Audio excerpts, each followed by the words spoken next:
پانی میں جائے اور اس کے کپڑے یا اس کا وجود نہ بھیگے، ایسا تو نہیں ہو سکتا نا۔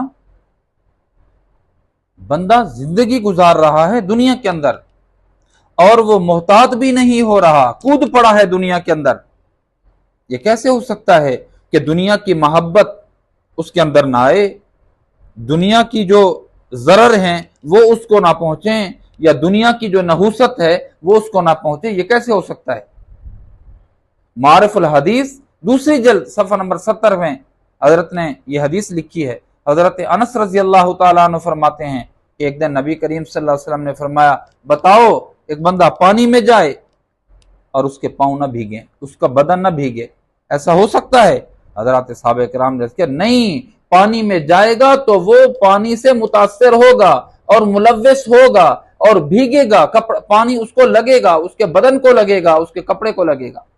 تو فرمایا جو آدمی دنیا میں کود پڑتا ہے تو دنیا گناہوں سے محفوظ نہیں رہ سکتا، گناہوں کی دلدل میں دھنس جاتا ہے۔ پھر بھائی جو بندہ نیک ہوتا ہے دنیا میں وہ بھی رہتا ہے لیکن اپنے آپ کو بچا بچا کے رکھتا ہے، سنبھال سنبھال کے رکھتا ہے۔ محتاط لوگ عموماً کم غلطیاں کرتے ہیں، اور جو دنیا کے اندر کود پڑا ہے، نہ دن دیکھ رہا ہے، نہ رات دیکھ رہا ہے، نہ صبح دیکھ رہا ہے، نہ شام دیکھ رہا ہے، نہ نمازوں کی پرواہ ہے، نہ اللہ کے فرمان کی پرواہ ہے، نہ حلال کی پرواہ ہے، نہ حرام کی پرواہ ہے، یہ تو کود پڑا ہے۔ بھائی جو کود پڑا ہے وہ گناہوں سے نہیں بچ سکتا، اور جو گناہوں سے نہیں بچتا کروڑوں کا مالک ہوگا۔ یاد رکھنا کروڑوں کا مالک ہوگا، پر دل پر ایسی تکلیف محسوس کرے گا، پین محسوس کرے گا، سکون کوسوں دور ہوگا، گولیاں کھا کھا کے، ٹیبلٹ استعمال کر کر کے بھی نیند سے محروم ہوگا۔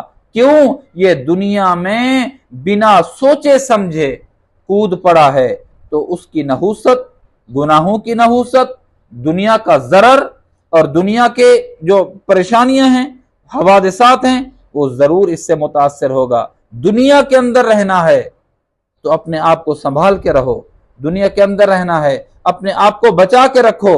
اللہ کے حدود ہیں، قیود ہیں، ان حدود اور قیود کی پاسداری کرو۔ دنیا کے اندر رہتے ہوئے اللہ کی ذمہ داری ہے کہ جو آدمی اللہ سے مانگ مانگ کے چلتا ہے، اللہ رب العزت کی ذمہ داری ہے کہ اپنے بندے کو محفوظ رکھتے ہیں، بچا بچا کے رکھتے ہیں، سنبھال سنبھال کے رکھتے ہیں۔